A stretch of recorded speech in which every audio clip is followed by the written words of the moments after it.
So St. Lucie didn't really start out as book publishing. No. St. Lucie is originally an online journal that I started in 2011, which has various agendas. But basically, it was meant to have to house, archive essays I'd written for various publications over the years and monographs, and then to give myself permission to write new things that editors of various journals had said no to. And also to a big part of St. Lucie, the website, is conversations with artists and curators and critics and photographers. And so much like your program, it was really a way to kind of, and so we were talking about this earlier about, celebrating community, but also sort of deal with our own loneliness about, working in isolation sometimes and just wanting to have a larger conversation with people in depth about their work. And so that was started in 2011, and then 2017 made a decision to start publishing books. So we've only been doing it, I say we, it's me, yeah. but, for 2 years, and it's been 4 books so far, and Oliver's is the latest. Right. And so then how did this project come about? So behind us, which I guess people can't see if you're listening, but we're running the book, spreads from the book. So Mark, who I've known for some time, contacted me. He asked me if I was interested. I'd been working on a series of portraits for some years, and he had seen I'd been working, had also been doing what a series of images I called rogues that were mostly meant for the internet. They were posted on the internet. They were pictures of the Trump administration and the various sort of cronies and the hooligans and people in the Trump administration. And he had suggested the idea of doing a book, Friends and Enemies. And then we tossed that, which I liked very much. I like the idea of working with Mark also. And then he, from our conversation, one of us, I don't remember which one of us, came up with the suggestion of including vernacular photographs also, which was another sort of peripheral interest of mine, and in some ways the first interest I had in portraiture was working with vernacular images. So it was kind of an opportunity for me to synthesize those 3 interests of mine and see what happened when I kind of banged them up against each other. Yeah. Well, can I just say that it didn't seem like a peripheral interest to me. I mean, since I was aware of the portraits you were doing of your family and friends, and also the Rogues Gallery once the Trump had won the election in 2016. But your online presence, mostly on Facebook, but also on Instagram, had a lot to do with these vernacular photographs, largely portraits, pictures of people that you had been collecting and sort of curating and making these sort of curatorial decisions on how to present them online. And that was a big part of creating this community, online community, and getting people to respond to images. And so to me, like, the vernacular photographs were already a big part of your practice. So it made sense to bring those in because it wasn't, to me, peripheral. You had crowdsourced some of those images, right? Crowdsourced them? Yeah. You had enlisted people to help you collect imagery? Well, until very recently, none of the actual images existed as physical prints. I only, they were crowdsourced in the sense that they were, the objects themselves were uploaded by other people. Okay. And then I collected them, curated them, which I know is, for some people, a problematic word, but I actually curated the images all within a kind of social media space, which, I was interested in the sort of the way that they became active within that space and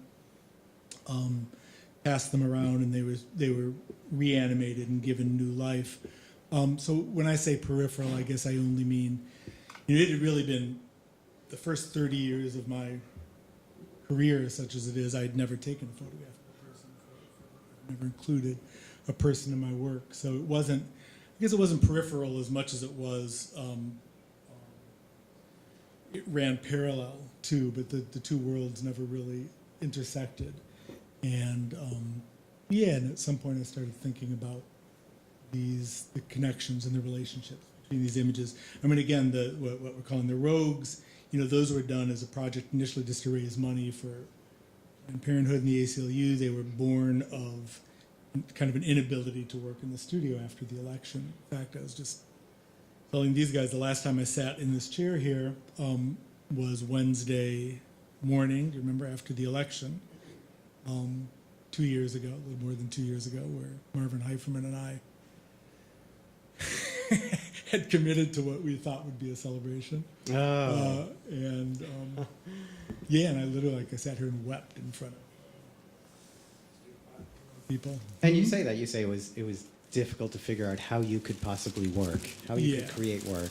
And so those, they were really born. They were not meant to be necessarily seen in outside of a virtual realm, outside of a social realm.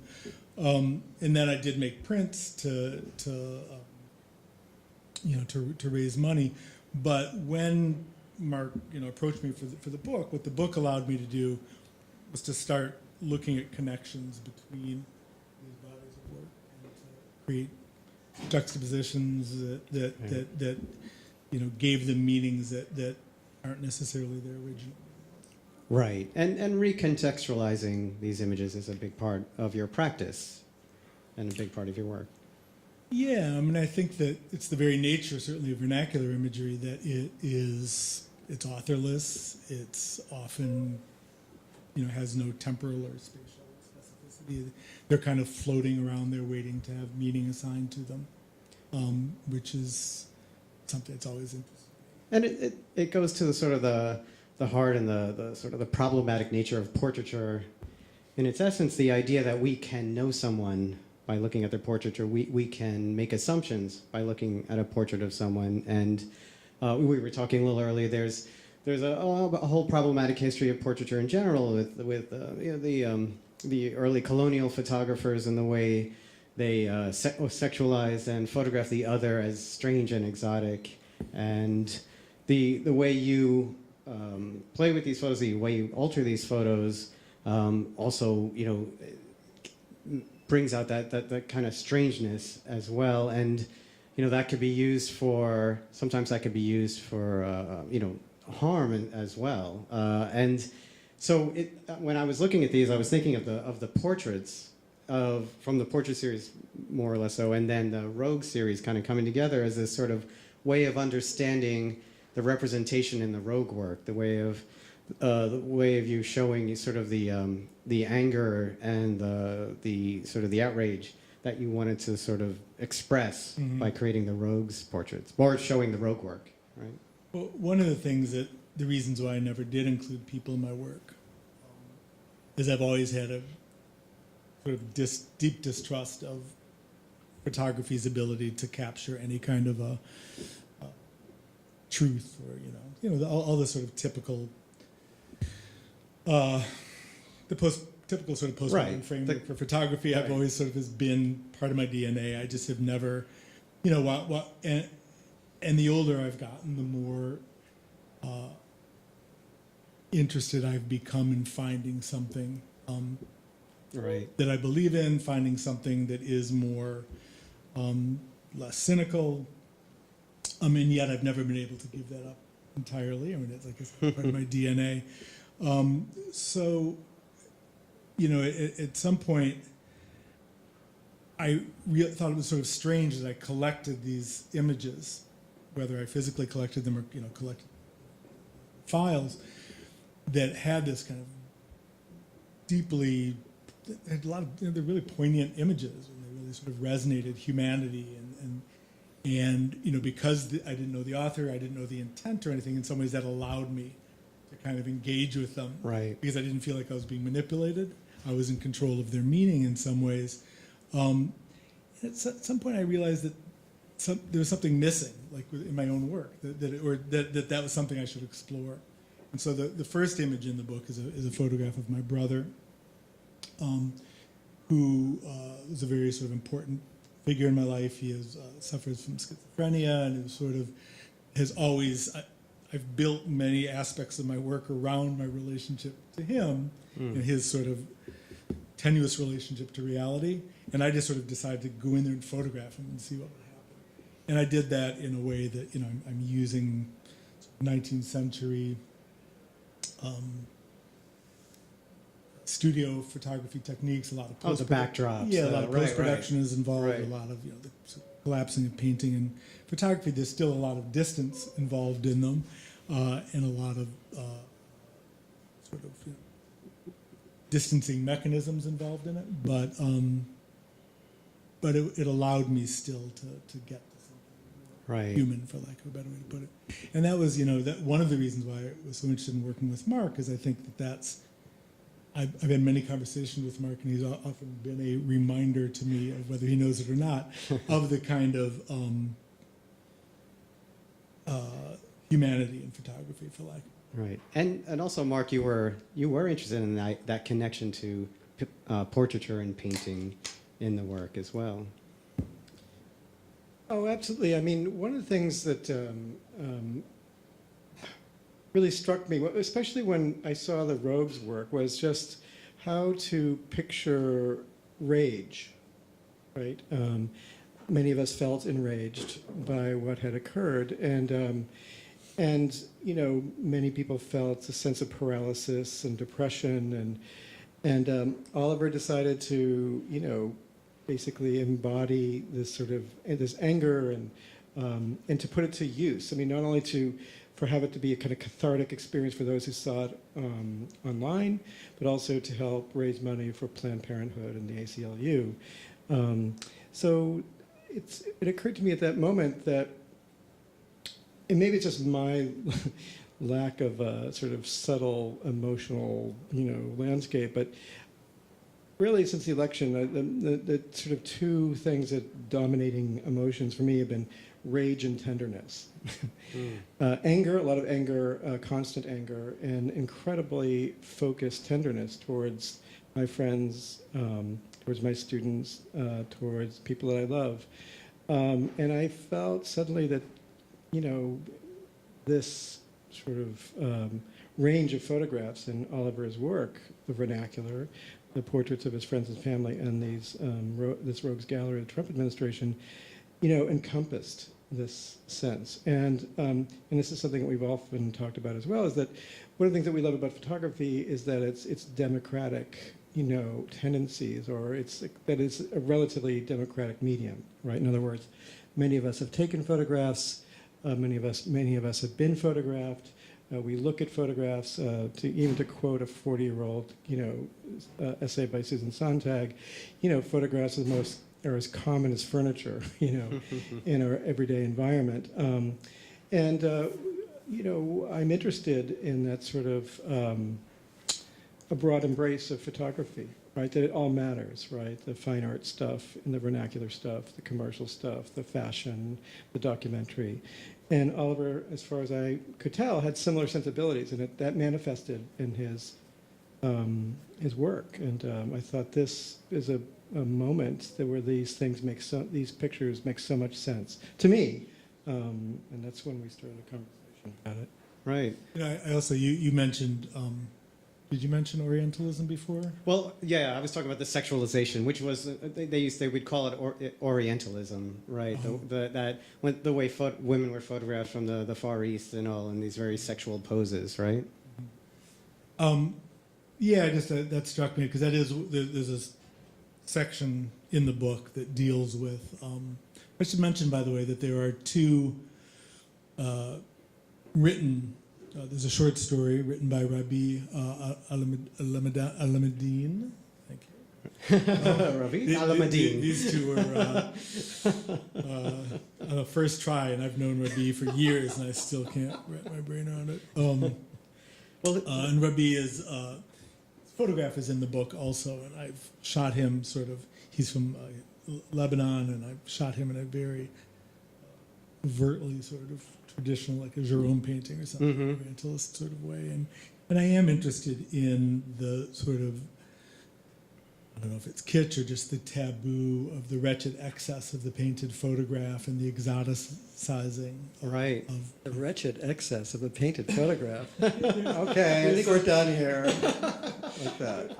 Huh? I know. Right, I'm I just gonna know. steal I that. think there's something really indulgent about painted photographs. That is, the paint is meant to subjectivize this thing, and often it's done with this kind of blush on the cheeks, exaggerated. If you look at in the Second World War, a lot of the Nazis had cigarette cards, these trading cards. Right. And very often, so you could get a picture of Goebbels with, blush on his face and stuff in your cigarette pack. And they look very much like social realist, Chinese and Soviet social realist paintings or American propaganda posters. They're or something. heroicized. They're not just image. heroicized, but also there's a Romanticized. strange, but also there's a weird over the painting of the photograph or the making of paintings that look somewhat photographic, that sort of occupy that strange space between painting and photography that really interests me and seems somehow connected to or a easy conduit to exoticizing kind of decadence that appeals to me and also kind of repulses me. And which can be seen in the work, the way you manipulate the images, right? And it can be seen in the people too. Yes, I mean, one of the things about the Rogues is that it in some ways they go against everything. I mean, they're really just. I mean, if you look at memes, if you have the misfortune of going on Facebook in 2016 onto some conservative person's website, you would see memes of Hillary Clinton with blood coming out of her mouth, and I mean, I'm trafficking in a kind of a world of these viral memes that actually is kind of horrible, and yet. That both sides thing isn't working for me right now. I mean, and these are really horrible people that look horrible. You don't have to do much to them. I really am not tweaking them very much. It's like So this idea with photography, again, getting back to my idea, sort of distrust of photography, is that in fact sometimes you can tell a book by its cover, and sometimes yes, I know photographs are manipulative and yada yada, but I defy you to make a photograph of Jeff Sessions where he doesn't look like, a little Nazi gnome. I'm sorry. Maybe it can be done, but I've never seen it. And, there's a kind of plasticity and just awfulness to these people that lends itself, I think, to a kind of art that I'm interested in, an art of, that borderline kitsch and spectacle. right. And decadence that I'm always Yeah, interested in. I called it a pictorial garishness you were applying to these white nationalists, right? Speaking of Rabi Alameddin's essay,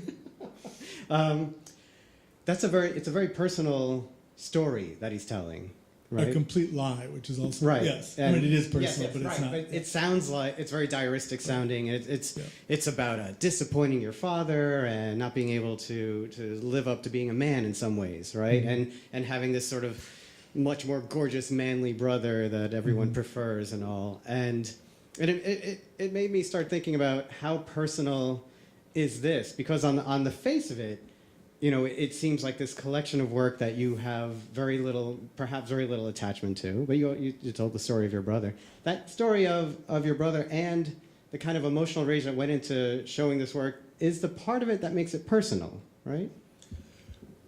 Well, they're photographs of family and friends. I mean, I guess in some ways, mostly because those are the people that are available to me. Right. I don't like photographing people. I'm not very good at it. Like the actual photographing, I just basically just say stand there, and then one of the nice things about digital is you can take a lot of pictures and then find one that works. I mean, But for me, there's no distinction in the book, right, between you know what I'm saying? There's no stories, descriptions of what makes this family, what makes this not family. no, I mean there is for me, of course, but Right. I think there's on a sort of, I don't know if superficial is the right word, but on a very simple level, I am trying to show people that aren't often seen, show them in ways they aren't often seen. But no, I think it's just the people are just the people. I mean, I don't know. I don't know how to answer that because yes, they might, definitely like I photographed my mother, and that something I wanted to do. But. Yeah, I'm thinking more of the flow of the book, the narrative of the book. It doesn't necessarily read as a. So it's. I think Jeffrey Saltz called it a yearbook. Am I right about that? I think he used that word. He used word yearbook as opposed to family album, right? And so it has more of a distance to it in that sense. Well, when you look at yearbooks, it's interesting. I hadn't really thought about it. I forgot he had said that. But when you look at yearbooks, it's funny, especially when you have the benefit of time and hindsight. When you look at yearbooks, they are they're funny often. They speak of a particular moment in time, and they speak of types.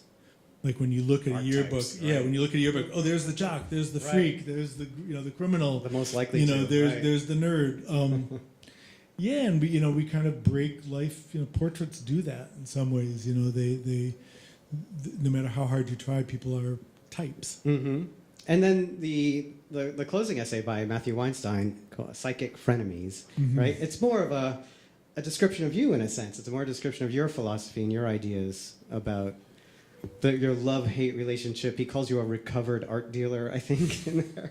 I'm still recovering, perpetual recovery. That was, I didn't know that's what Matthew was going to do. I asked him actually to write something because I like his writing, and he decided to write about me or the bodies of work, and I liked it. But and you mentioned your interest in manipulating work is pre-digital. It is, right? Yeah. I think the first series on your site is UFOs. In the early 80s, I did a lot of photographs of just floating objects. And things. Yeah, I mean, I really didn't. For 10 years, I was working without a computer, and in some ways, Photoshop complicated and undercut a lot of the sort of critical foundations of my work. What do you mean by that? Insofar as I could talk about my early work as being about, typical issues that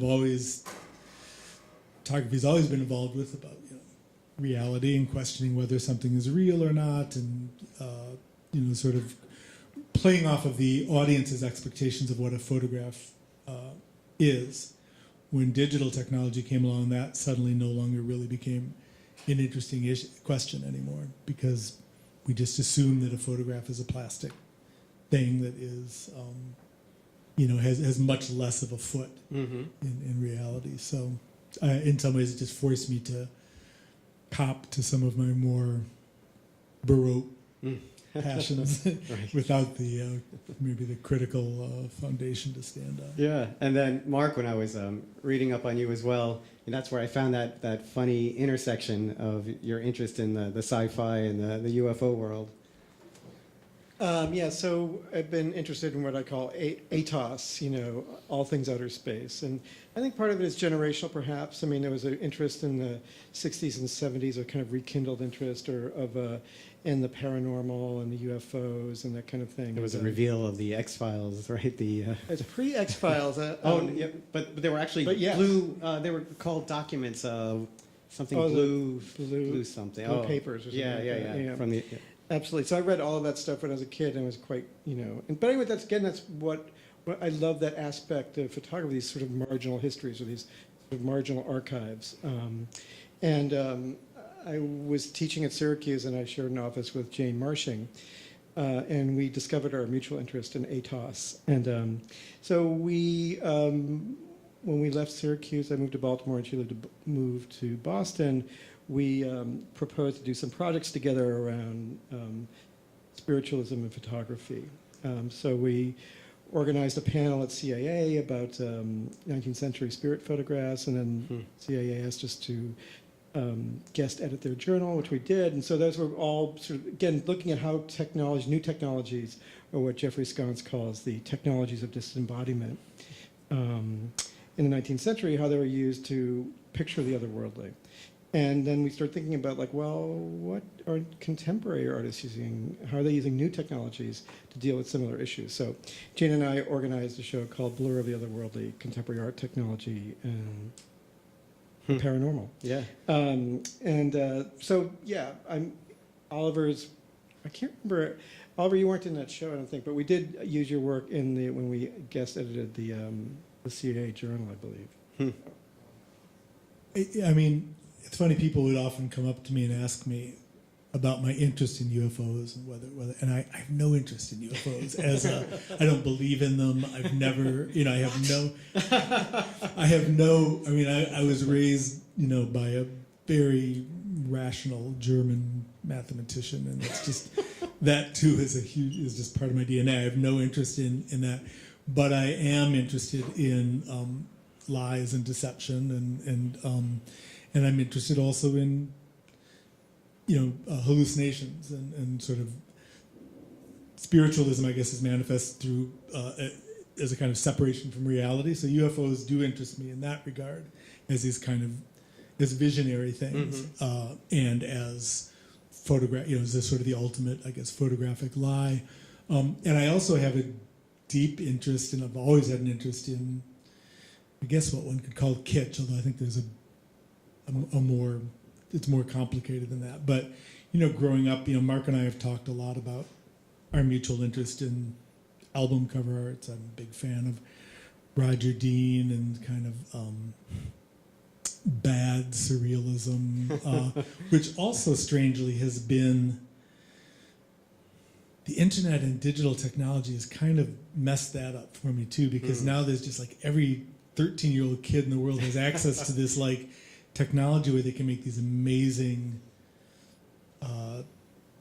surreal hallucinogenic landscapes, and then you realize that, well, geez, that's So it I'm just a 13-year-old kid. It doesn't have that kind of imperfect hand kind of quality to it, right? The I don't know. I mean, I had this conversation once with Corey Archangel about, he used to get sort of heralded a lot for having this kind of relationship with the internet and doing these kind of interesting memes and this viral stuff. And then one day he realized that he would come up with these ideas that like let's have a cat walk across the piano until it's playing, Mozart, and then I'll edit it. And he realized that like all these 14-year-old kids in their basements were doing this also. It's kind of like, at what point, is it something that one engages with critically, or are you just indulging yourself? Anyway, that's a long way of saying that I have an interest, and I would like to think it is one that I have a critical eye on it, but I'm also just a 13-year-old boy at home who likes. Did that growing up with a father who's a mathematician, does that affect did that influence the way you work, the process that you have? Do you feel like you have this sort of regimented way that you work with the photos, or did you reject that completely? No, my mother is a social worker, and she was 26 years younger than him, so I had a real sort of yin yang kind of upbringing. But no, I think if anything was formed, it was definitely his. He was a survivor. I mean, he fled the Nazis, and he was born in 1909. He was quite old. He was 50 when I was born, and he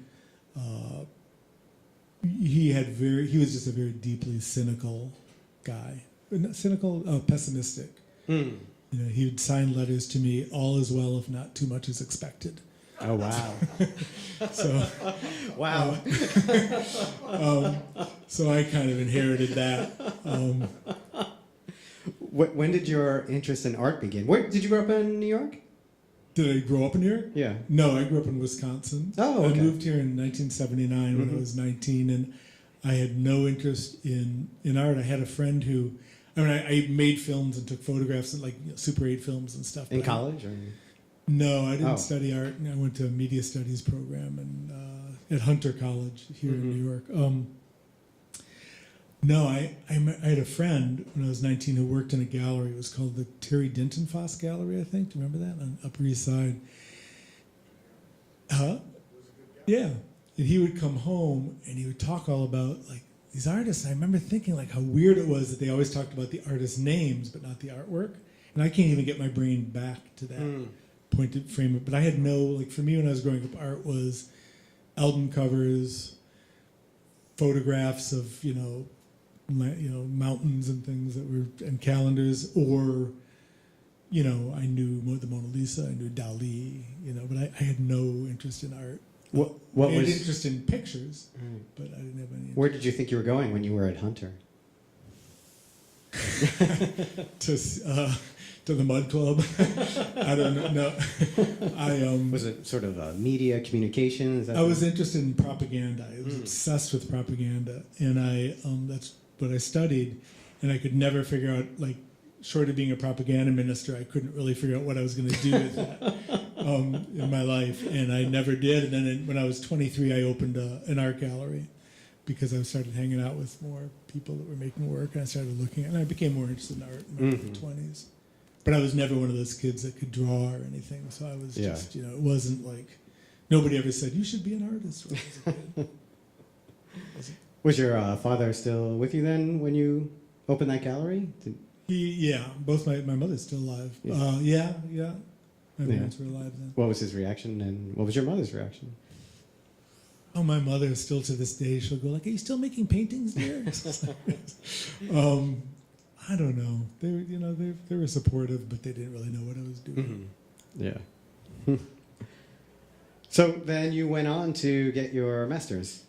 Eventually, I got Trans Art Institute. I got my master's Austria. as an adult, because unlike the old days, you suddenly needed a master's degree to get teaching jobs.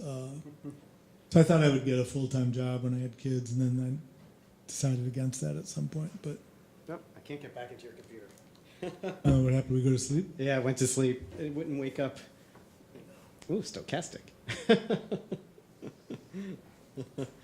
So, Mark, how did you get into all this? The photography. Where did you? Yeah, where did you go to undergrad? Well, I went to Massachusetts College of Art.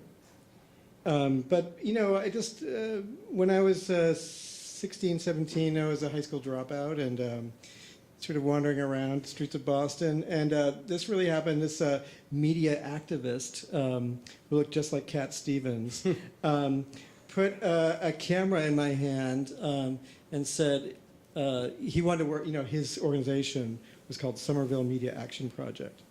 And they wanted to work with youth. They wanted to do media skills to youth. That's a thing now, right?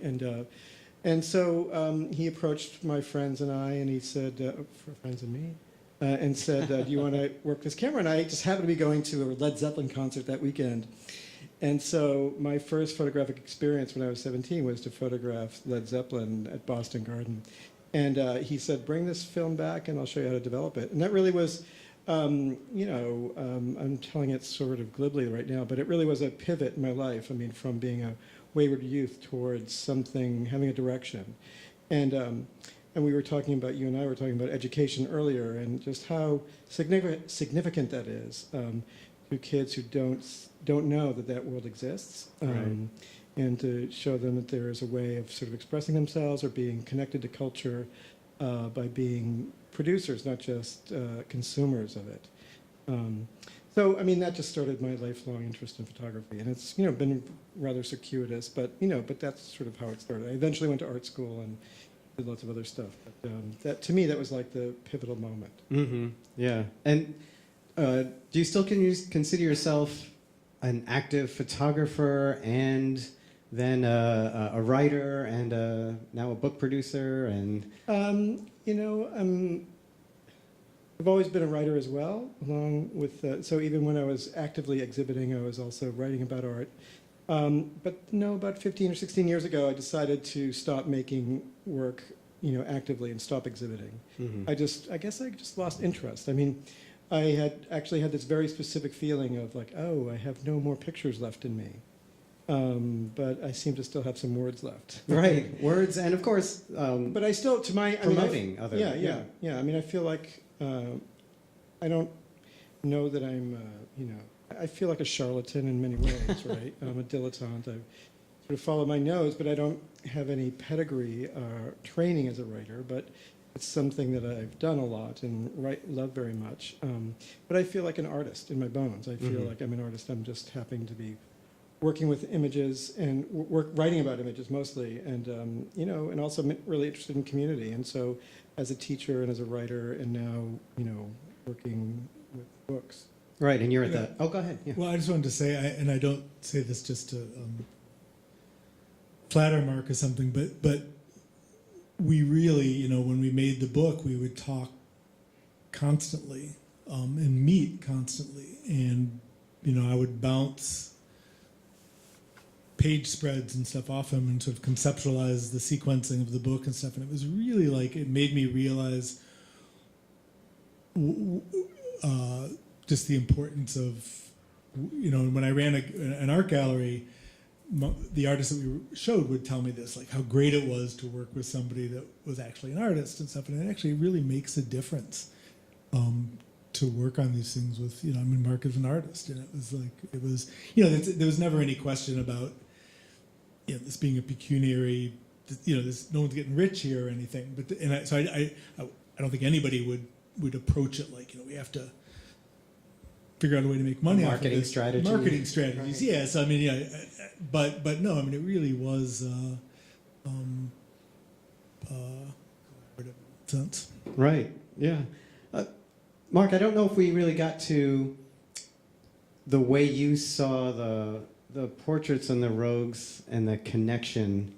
I mentioned I sort of the portraits are kind of this baseline place to sort of understand the rogues' work.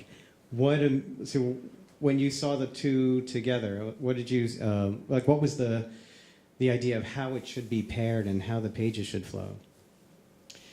I didn't have an idea about how the pages should flow at that point. I think I described earlier that I just recognized something in the way that Oliver was embracing photography as making images of his friends and family, Right. making these pictures of the Trump administration as an expression of political rage. And then the sort of, the vernacular love of photography, love of vernacular photography in its sort of democratic, sort of spectrum. And within those three forms, that there was this kind of, I thought was the perfect kind of manifestation of the historic, political, and I guess aesthetic moment that we were in. So as I said earlier, rage and tenderness. I wanted to get back for a second to something Yeah. you asked about quite a while ago in this conversation about my family and about how much it meant to me that they were my family, and Right. it probably it probably is more than they're just there to be photographed. But one of the things that ties together all of these photographs, the rogues, the vernacular stuff, my portraits, is that in all of them, they're not traditional vernacular photographs, and they're snapshots. These are all staged photographs. Most of the vernacular pictures, what I'm calling vernacular pictures in this book, are actually photo booth pictures where there is no author, right? Right. It's a machine taking Right. the pictures of them. And in some ways, that, and of course the photographs of the politicians, of the rogues, are AP photographs, or these are all anonymous as well. And in some ways, the photographs I'm taking of my family and friends, they're shot in front of a green screen. They just go in there, they present themselves. The camera is in some ways, it's set in one place.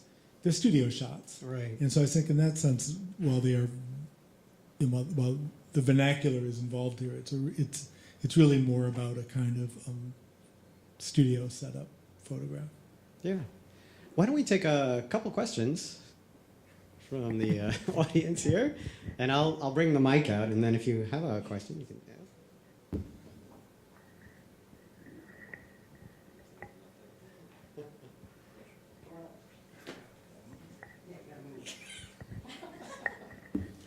So could you talk a little bit about the transition of the work from from the internet and social media and its kind of ephemeral voice there, and then from that to making prints, and then a book? Yeah, that's actually a great question, because most of these are meant to be seen and were seen in the virtual realm in without prints involved. They were seen. They were really activated images that were catalysts for conversation and didn't have any physical presence, which, pulling them out of the stream of images on the internet, just kind of repositioning them, and then somebody would click and hit share, and it would, there are pictures in motion, and that is a really different thing. And like I said, the rogues themselves were also meant to be seen more as like almost a cathartic thing. Like, let's put it out there and bond over this, because like, this is crazy, right? We're all seeing this. And This is you crazy. immediately put those up for sale for raising the money for Planned Parenthood. Well, at first they were done like in, literally in December of 2016. They were done right. A few of them were done just immediately as a way of just, I don't know. I mean, it was just a baseline kind of thing where it was just, I wanted to put it out there, and so we could all kind of bond over the insanity of it. And then it became something that I wanted to give some purpose to. But yeah, so I in general, always, like I did another book called Artist Unknown, that is a collection of images I collected on the internet that were hundreds of pictures that were curated again, and that for me was just taking them off the internet was kind of strange, and putting them into a book. It really became a very different thing. Were they in the public domain, or? Well, that's I'm sort of the whole appropriation, for lack of a better word, issue is one that has a very interesting relationship to these kind of photographs, because they aren't, in fact, they're orphaned photographs. And while I can't break into your house and steal one. If you own the print, you don't own the rights to that image. So if you if you have a huge, like Peter Cohen, who people in this program certainly know, is a wonderful man who has a huge vernacular photo collection, and he's very generous with his photos. A lot of the pictures from my book are from his collection, and I've been collecting my own, but a lot of them are also just from people who post these images on the internet. And there's a lot of websites that are just devoted to, and a lot of people get very possessive, and they get very I get nasty letters from people all the time, threatening to sue me and stuff. And it's like, I mean, aside from the fact that they don't have a legal leg to stand on, just from an ethical standpoint, I don't understand it. They didn't take the photograph, they bought it. And I understand them wanting to be recognized for it, and if I can, I will say, this is so-and-so owns this. But it's really not, it's purely about ego. There's nothing else involved in that ownership issue, and legally, there's nothing. Yeah. Can I just address your question quick? Just that for me, it's the intimacy of the book, right? I mean, I know that Oliver prefers, I mean, I don't think he's actually a fan of exhibiting his work to some extent. Is that true? Do you still have a gallery? Are you saying no to future curators? I don't like, no. I find that work in a gallery is always disappointing to me. I don't feel the same way, but I do feel that what I really wanted the sort of immediacy of an object, right? That also that I mean, it's I not love that books, it's not that it's free, Here. but it is accessible, right? I mean, once somebody asked me if I could have one, print of from Robert Frank's *The Americans* on my wall, and not have the book or the book. I said I'd have the book. I mean, I would rather have the book, than have this precious thing on my wall. I love pictures and love to have them on my walls, but I prefer the relationship between the images. And to me, that brings them alive, and that people can have a one-to-one relationship with them is really important. And to Yeah, so finding a way of distributing these ideas in a way, also on the internet, as many followers as Oliver has, it's dispersed, and so bringing them together into a kind of coherent object was a worthwhile project, I thought. Yeah, come on up. The first thing I'll say about the white cube, I have another thing I want to ask, but we all, half of us teach here, most of us it seems like. The surprise for me, in addition to growing up with these kind of appropriation, postmodern thing, is that millennials, if I may say that, love the white cube, a lot of them. You'll say, oh, because we grew up with inside the white cube, it's where art goes to die. And then now I have all these younger people that, I work with, and they don't think that way at all. They think it's like a really cool construct. It's the same as the internet, which leads me to my question. Sitting here looking at these, I'm just curious what your approach is to manipulation, because, of course, the analog, the digital, the truth in photography, but then the fact that we all know that photographs have been manipulated since the moment they existed.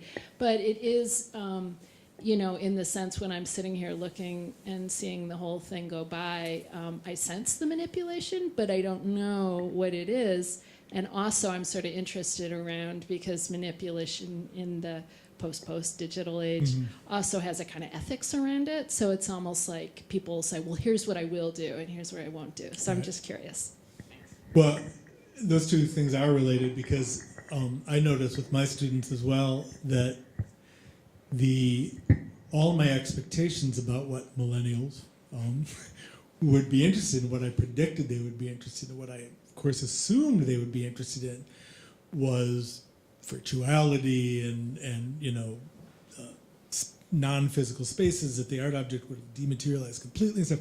But on the contrary, and I have cynical explanations for this, which probably don't apply, but on the contrary, I've noticed that they fetishize the object now, that they are making original objects, that they want nothing to do with I'm making gross generalizations here, but that a lot of my students want to shoot film, they want to be in the darkroom, they want to make unique objects out of their photographs, they want to deal with abstraction in their photographs. All of these things that, so here's the cynical explanation: they're paying X amount of dollars for a degree, everyone's got really high quality cameras in their pockets that take really good pictures. I mean, everybody, what distinguishes them, what makes them different than anybody who can take a good photograph? That's a cynical view. I think there are also many other, I think there is a longing for the material, for the physical, for the original in this highly distanced and mediated world. And I think maybe the gallery interest is also a response in some ways to that, to the physical, social, being there thing, something which I don't feel at all. For me, I love the way my pictures look on the screen. I would rather talk to people about my art online. For me, the social space of the computer is a much more comfortable place. In terms of the manipulation of the images, again, I've always been more interested in post-production and manipulation, but for me, seamlessness has always been imperative. That illusion, the sort of seamlessness of how it's done has always been important to me, even though it's all collage and everything's collage. It's not scissors and glue collage, although a lot of what you see now with younger photographers, I think, is meant to look that way. And yet, one of the things about a lot of the studio photographs that I'm playing off of, these 19th century studio photographs, is that while they would photograph people in front of a backdrop, there was always that line right at the floor where the backdrop meets which I just find so endearing. I just find it beautiful. It's it's kind of like, yes, it's about, we don't even try to hide that in some ways.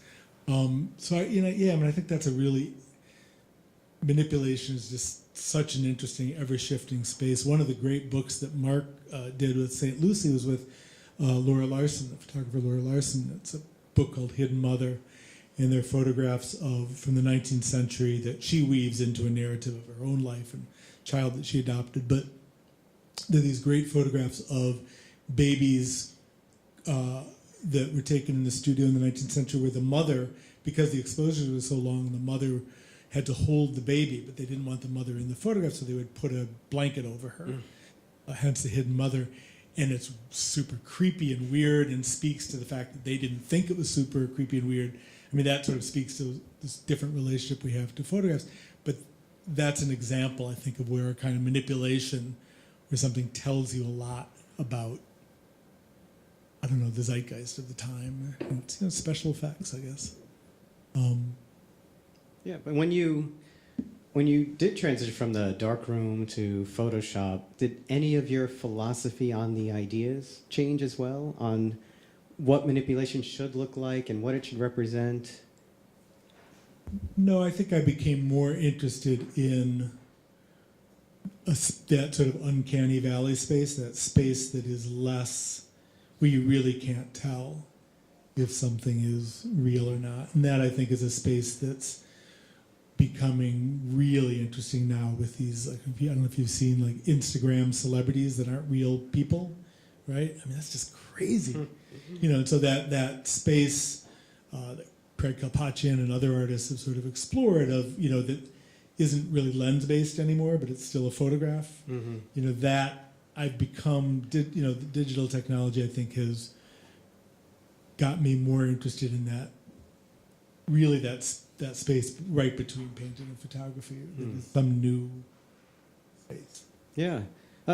You know, I have my ideas too about why students like the physical object, and I think it has a lot to do also with the fact that the rest of their world is so virtual that there is so much time spent on screens and all.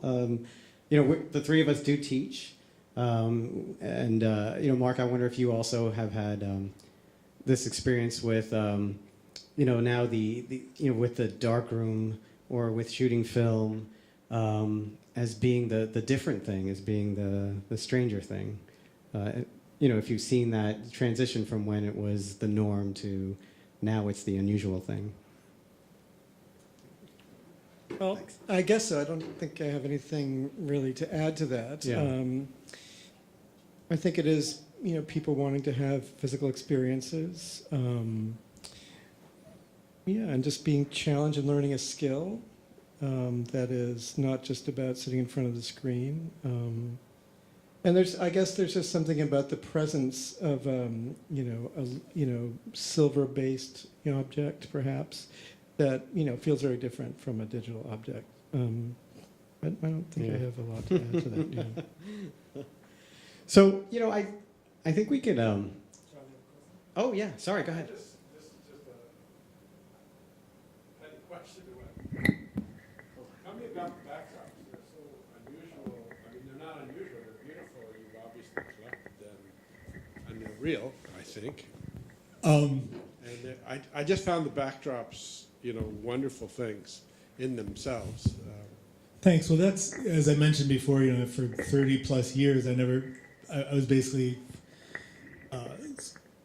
gross simplification, but a landscape photographer. I was, you know, for me, photographs were windows into spaces, and so, in a lot of my interest was in romantic landscape painting, Hudson River painting, and the kind of its relationship to cinema and blah blah blah, and romanticism and the sublime, of course, and the backdrops. You know, I'm shooting people against a green screen, and I'm compositing paintings. Some of them are from video games, like the one of my son up there is from his favorite video game, but most of them are images that are made by compositing found paintings, some known, some just shitty paintings I found.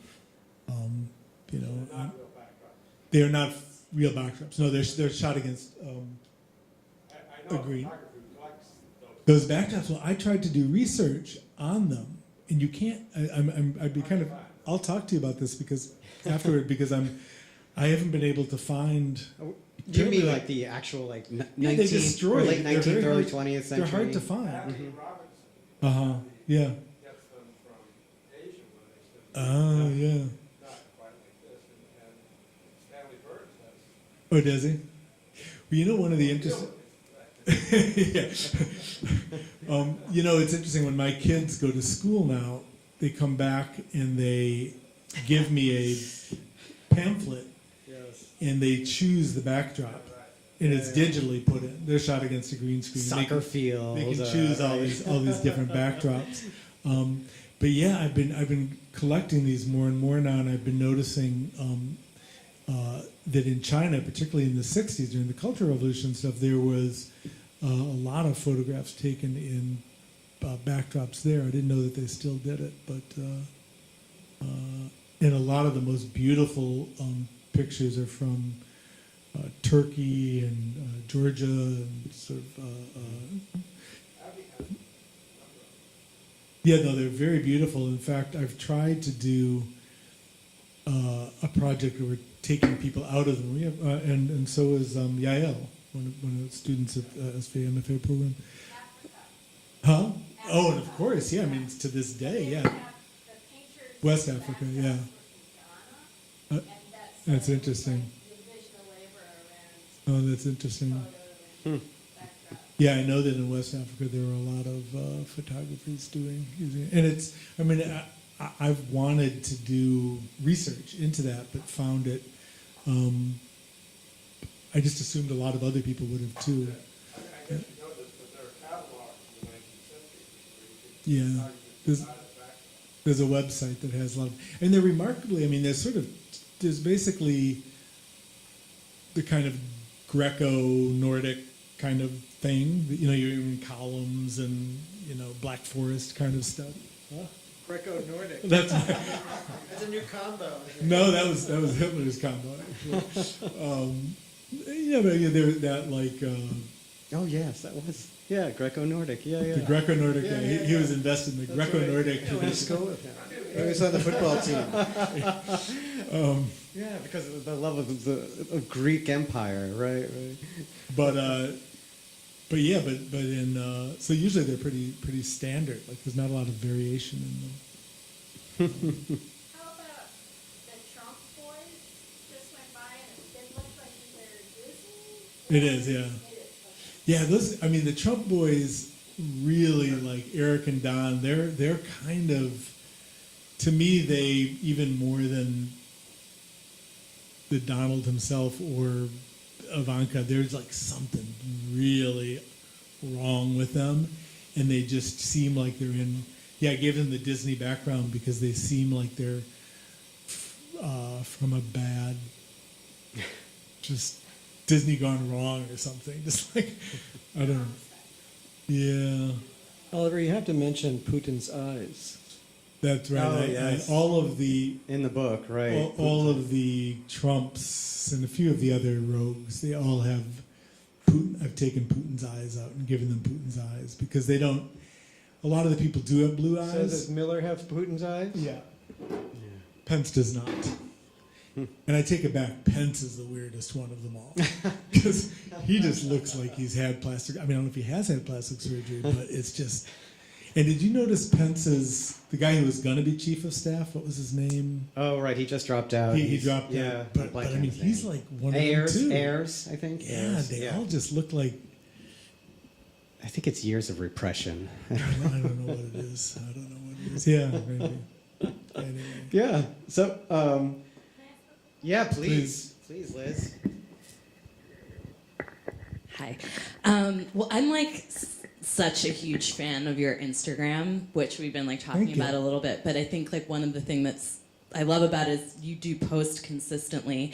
So it's very clear you have like a huge archive. Yeah. So I'm curious to talk a little bit about that process of like remaining consistent about posting. But what I really want to know is when you're collecting your images on the internet, like what words you're using to search for them. Well, I'm not using words to search for them. I'm going to places where I find an aggregate, of them. And one of the interesting things I've mentioned Peter Cohen before, who has this huge vernacular photo collection. And when you go to his studio, to his apartment or loft or whatever it is, where he's got literally, as you've been there, probably hundreds of shoeboxes, full or boxes filled with photos that he collects. And he's given them categories. And I asked him how he came up with his categories, and it was the same way I did, where it was just like suddenly one day you notice you've got, hey, I've got 300 photographs of women with guns, and it's not that, each one of those could be in a different category, but you're interested in photographs of women with guns, or some of the birthday parties and Christmas trees and stuff like that are more natural typologies. But basically, I just there are many places, and Pinterest has changed everything now, but there are just many places out there on the internet where people who are interested in the kind of closed set of the analog world. In some ways, I mean, I only post analog images for the most part, and that because that's a closed set now, the kind of the interesting stuff is getting surfacing and being distributed, and it's I think that I collect a lot of images that other people collect. And yeah, so it's, I don't know if I'm answering your question except to say that I don't use keyword searches, but I do make categories. So, there'll be like twins or, signs, strange kids and things like that. And there's just a lot of crazy stuff. I mean, it's a huge archive, the internet. Because I've been collecting a lot, I source a lot of images, and I use words, and I find different combinations of words get you different things, and Yeah. there's weird keywords. Oh yeah, no, I do use them. I'm interested in your approach, but that's... I should say, actually, I did a project, it's an ongoing project with Marvin Heiferman on a website of science called Picturing Science that is, every week I would upload about a dozen photographs that were related to visual culture and science. And there I would do keyword searches like lasers or something like that. And it's really fun. I actually really enjoy that, like finding the right word. Yeah. And I don't know I'm sure that there's been much written about that, but it's a real science, that weird science of searching. What is there a word for? Librarians must have a word for that, right? Information literacy. I don't know. Just like that, how things are organized. Hey, we're in academia. Just a curious thing. My first exposure to doing something narrative, let's call it, or constructed out of vernacular pictures was Michael Lessie's Wisconsin Death Trip. Sure. And I find it surprising nobody references it anymore. It's funny, I being from Wisconsin, it's certainly... He's from Wisconsin. I'm from Wisconsin, and it's certainly something that I've thought about a lot. Yeah, I mean, I think that and, the more referenced evidence, what's his name's book? What's their names? Thank you. Mandel and Larry Sultan's book. Yeah, in some ways they're kind of the seminal works, yeah. But Wisconsin Death Trip in some ways even more in that it made connections between the written word and it was drawn from an archive that was a more public archive and made up fictional stories. Yeah, no, it's funny. I'm not sure why that's not. It just seems to be lost. And, he also did a book on Louisville where I'm from. Yeah, Which doesn't quite have the same kind of narrative, but it's very strange. And I was going through it one day, and I saw my mother in it no kidding. as a No teenager. kidding. Yeah, Wow. I'd never seen it just recently. So Wow. Yeah, I think some things get connected to points in time, and they get like Kurt Vonnegut in some ways, as good as he was, will always be tied to the 70s or the 60s, and Richard Brautigan and Jonathan Livingston Seagull maybe is understandably in the dustbin, but sorry. Sorry. I'm just making faces back here. Don't knock Jonathan Livingston. I won't. Out of respect. Right, I think maybe, like Wisconsin Death Trip was such a novelty when it first came out, and now, we can go anywhere now. I mean, even if you just go to like institutional archives like NYPL or National Archives or Library of Congress, I mean, it's all right there and it's at your fingertips. Yeah, So no, I think the the novelty of finding these vernacular pictures it's gone now because it's just everything's out there now. but I mean the sort of seminal part of it, I think, again, was the curatorial part of it. I mean, the kind of the taking an archive and Right, and that's what's, shaping it into right, some, and that's what's kind of to, gone a, away. to a at meta this- narrative. Right, Or right, that's kind of gone away at this point. You kind of just like fall into things now instead of having a gatekeeper or a curator go through and show you things. You know, now now you get to discover things on your own, kind of like. and again, every 13-year-old with a Tumblr account is creating a Wisconsin death trip of their own. Exactly, right? exactly. Yeah. Yeah. So it's a maybe it's a silly question. Do you want the audience to identify the which one, who's enemy, who's our friends, who's Yeah. stranger? Because for me, I can only sense like You can't tell? I can only tell. No, I can't. I can only tell those icons, those the Trump Yeah. family depends, and yeah. That's not a stupid question at all. In fact, that's a really great question because to me it speaks to what happens to this book in 50 years. What happens to this book when it's seen by someone in, I don't know, in Azerbaijan who isn't as familiar with these people. I mean, to me, that's when it becomes in some ways more interesting because then it is about surface and like who's the friend, who's the enemy, who's the stranger. When you really don't know them anymore and you no longer have the point in time, it becomes more, the faces become more what indicates it. I mean, I think that's interesting to me that I don't know what's going to happen. I mean, I listen to protest songs sometimes from the 60s or even songs, that meant the other day I heard a song that mentioned Eleanor Bumpers. So I got a few smiles from people out here, but Eleanor Bumpers was a woman who was killed by the police in New York in the 80s. It was, just this political lightning rod, and now is sort of forgotten and will die with us, our memories when we go. And so it's interesting what happens to enemies over time. And go ahead. Yeah, I just would like to address that a little bit. So I have said numerous times that I feel like Oliver's book is a book of the moment. But what he says about it being seen by future audiences or by audiences that aren't familiar with the American political landscape is an interesting one and something that we did think about. Because it seems to me that, this distrust of thinking that photography can reveal something about the interior life of a person when all photography can do is deal with exterior is, something that's one of the paradoxes of photography, right? Particularly portrait photography. Yet some photographs do reach us or move us for sometimes personal reasons or inexplicable reasons. And I think Roland Barthes deals with that, in depth in Camera Lucida.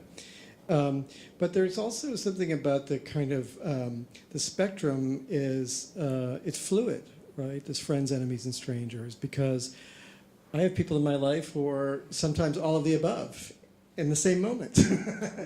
I love you, I don't know who you are, and why are you thwarting me? So I do think that, that this idea that a person could be a friend, could be an enemy, could be a stranger, and that, we don't always know. And that we bring we project, obviously, our own desires onto other people. Particularly, I mean, always, of course, but in photographs we can do that, almost without their responding, right? Because they're inanimate objects at this point. So I do think that there's a way that these photographs can activate our imaginations, both on a personal and emotional and psychological level, as well as the political level. And I think depending on how close or distant you are from this particular, political moment that this book comes from, in some ways will affect how you read it. But we're interested in that kind of flexibility, as we are in that kind of flexibility of photographs in general. That photographs finally are inscrutable objects. That they are paradoxical in that they are very obvious. They're pointing to something like this person, right? But then they are also kind of inscrutable, something we can't, or enigmatic. We can't quite understand what they are. They're pointing at something, but we're not quite sure what they're pointing at, right? So there's always that sort of, and I guess that's that uncanny thing that Oliver was talking about. It's familiar and strange simultaneously. Yeah. And in 6 years, when Donald Trump finally wins that Nobel Peace Prize, these will be his heroic portraits. Yes. We'll see them as heroic. Well, it is funny to there's 17 of the robes that have been made so far, and I've drawn X's through I think 8 of them at this point. I guess what's his name? Chief of Staff. John Kelly. John Kelly is the most recent to go. Yeah. Other questions?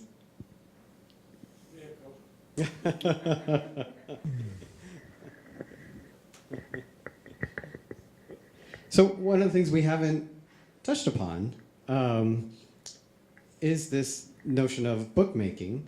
And I Mark, I just wanted to ask you a little bit in the way that you see the sort of the book publishing industry now, and the way you approached it. Was that a sort of reaction to the way the industry was sort of handling artists and photographers? No, it's not a reaction. I mean, again, as somebody who learned about studied photography in the 70s and 80s, books were really the primary way that we discovered photographs, right? And so books were really, in some ways, not only the conveyor, but also the form of how photographs work together, right? So in that sense, there's just a great love of the tradition and the importance of books to photographic history. Mm-hmm. So there's that, right? And then, with, I guess, in the last 10 or 15 years, there's been an explosion of small publishers, self-publishing and that kind of thing, which is quite wonderful. And it reminds me to some extent of the sort of DIY sort of punk movement in the sense that people just, we're not going to wait for the gatekeepers, we're just going to do it ourselves. And so I've been a fan, and I go to all the art book fairs for years and have gotten to know many of the people who are publishing small books or small publishers are people I've known, through, photography or various things. And so I've just been interested in the phenomenon. And as I said, I started St. Lucie, the website, the online journal, in 2011. And so in 2016, I was shopping a book around, my book 27 Contexts, an Anecdotal History in Photography. And around the same time, I heard of Laura Larson's book, Hidden Mother. And I contacted her and I said, so who's publishing your book? And she said, no one. And I said, why not? She says, well, because people say they don't know what it is. It's not a memoir. It's not a monograph. It's not criticism. It's not theory. It's none of these things, and it's all of those things. And I said, it's so funny because that's exactly what people are saying about my book. They're really interested. They like it. They're supportive of me, but they're not sure what to do with it because it's in between all of these things, right? And I really just at that moment, talking to Laura, I thought, oh. Again, it's one of those pivot moments, and I just thought, oh, maybe it's time for St. Lucie to do that. And so where I had felt frustrated by the lack of commitment from publishers, I suddenly felt liberated. I saw the landscape open up, and I contacted Laura and I said, I'm thinking of starting to publish books with St. Lucie. Are you interested? And she said yes. And that's how it started. So it's only been 4 books. Wow! But it's been a learning curve and a pretty challenging learning curve. But it's really extraordinary because it's again a community of people, small book publishers who are generally very supportive of one another. There are many challenges, of course, but it's a way of engaging, images, texts, objects, and community. And teaching to some extent in a way that I always have. And so in some ways it all kind of coheres in this project. I think that's... Yeah. I think that one of the few areas where the kind of utopian promise of the internet and digital technology has actually manifest is in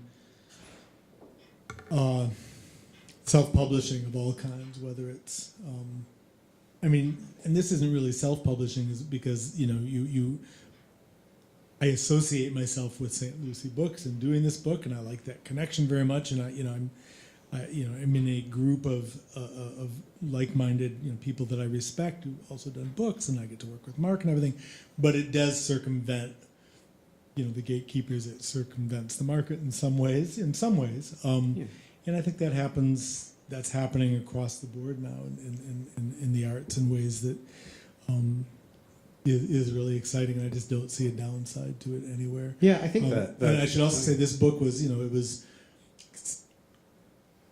funded through Kickstarter originally. That's right. So Mark has great designers he works with. He has good printing people and stuff, and the ability to contextualize and promote the book. But the actual you pre-selling books using digital technology, using the internet. Yeah, I think the sort of the ultimate subversion of the larger book publishers started with self-publishing and the online publishing, but then I think people discovered that there was no distribution. It was too insular. It was too difficult, and so I think what came out of that then were smaller, more independent publishers, which kind of is that sweet spot between the do-it-yourself and also having some sort of structure and distribution, right? I mean, it's not to say that people like Aperture aren't doing great things. Oh, absolutely, yeah. And MacBooks, which is now in some ways rivals Aperture, started as a kind of alternative, and now it's become its own empire. Right. But again, it wasn't in. I mean, I don't do what I do in opposition to anything. It's just out of a need to do something, and maybe just trying to find the kind of the open path. Yeah. And it's to do it yourself to some extent. Yeah. Yeah. I think we've gotten to it all. What do you think? I'm good. Did I miss anything? No. No. I'd like to thank all of you. Well, thank you. Thank you. Thank very you, Charles, much. for inviting us. Thank you. Well, especially thank you, Oliver and Mark, who to come here and put on and to be here. So thank you.